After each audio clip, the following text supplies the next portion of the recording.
Assalamualaikum warahmatullahi taala wabarakatuh. Berjumpa lagi.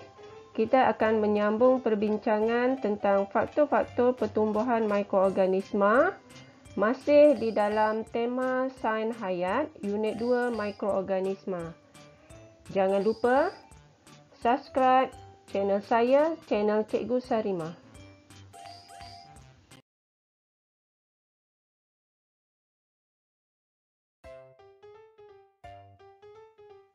Mari kita buat pemerhatian dahulu ke atas sebiji buah jambu yang telah dibiarkan dalam beberapa hari.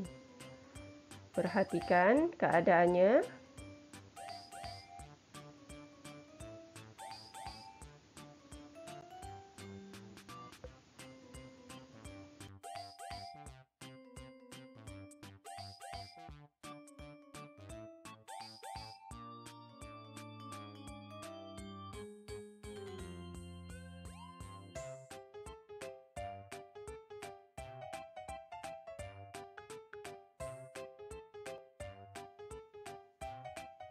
Apa yang kita perhatikan, keadaan buah jambu ini berkulat, terdapat tumpuk-tumpuk hitam, lembik apabila ditekan, berbau, agak berair dan juga bertukar warna. Daripada warna hijau yang segar bertukar kepada warna kehitaman, coklat tua dan warna hijau dalam keadaan yang agak pudar. Okey, apakah yang menyebabkan keadaan ini berlaku? Ianya adalah disebabkan tindakan mikroorganisma. Mari kita teruskan perbincangan. Apakah faktor-faktor pertumbuhan mikroorganisma? Terdapat beberapa faktor pertumbuhan mikroorganisma. Antaranya ialah suhu, air, nutrien, keasitan dan juga udara.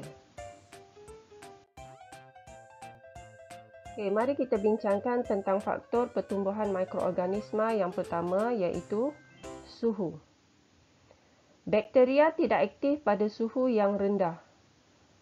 Maknanya suhu yang agak sejuk.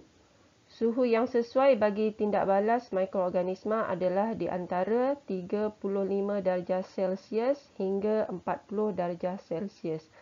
Bagaimana anda hendak membayangkan tentang suhu 35 darjah Celsius ini hingga 40 darjah Celsius?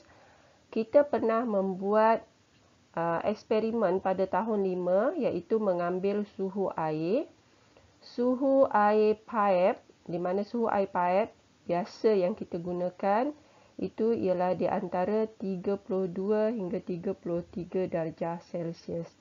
Jadi 35 hingga 40 darjah Celsius suhunya lebih kurang panas, tidak panas dan tidak terlalu sejuk. Ini adalah suhu yang sangat sesuai untuk mikroorganisma bertindak balas. Banyak juga mikroorganisma akan mati pada suhu yang melebihi 60 darjah Celsius. Maknanya air yang dalam keadaan yang suam. Okey. Dia tidak boleh aktif pada suhu 60 darjah Celsius. Tetapi masih ada sebilangan mikroorganisma, tidak semua masih boleh hidup pada suhu yang terlalu rendah. Maknanya terlalu sejuk, dia masih boleh hidup.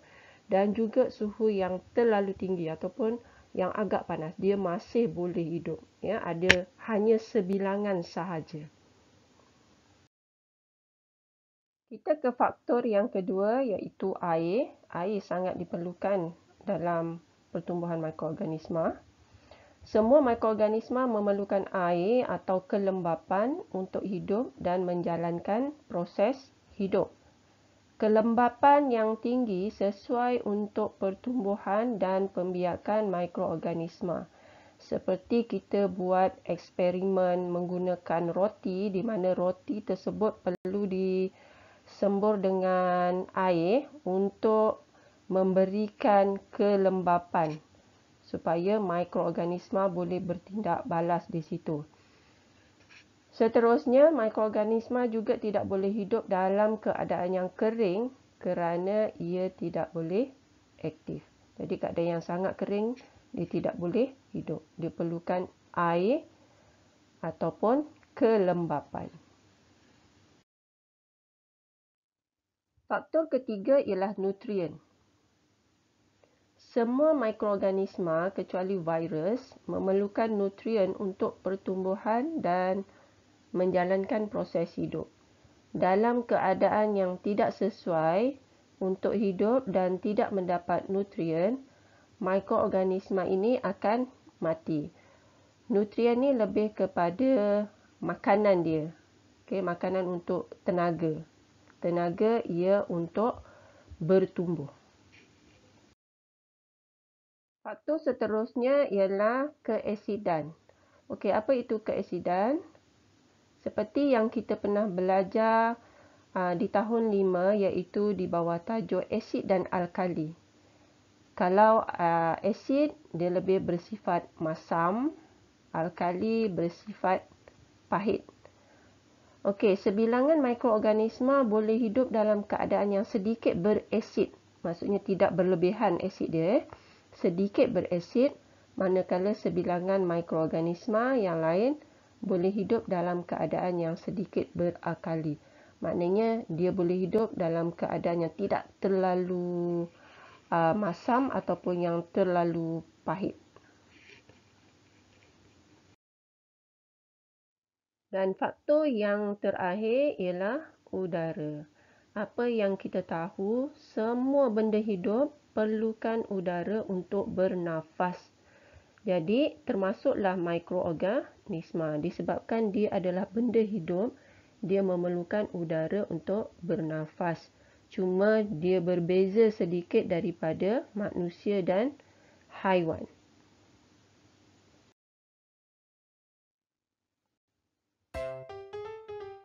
Diharapkan semua telah memahami penerangan ringkas daripada saya tentang pertumbuhan mikroorganisma. Ada 5 pertumbuhan mikroorganisma iaitu air, udara, suhu, keasidan dan juga nutrien. Sekian saja daripada saya. Terima kasih.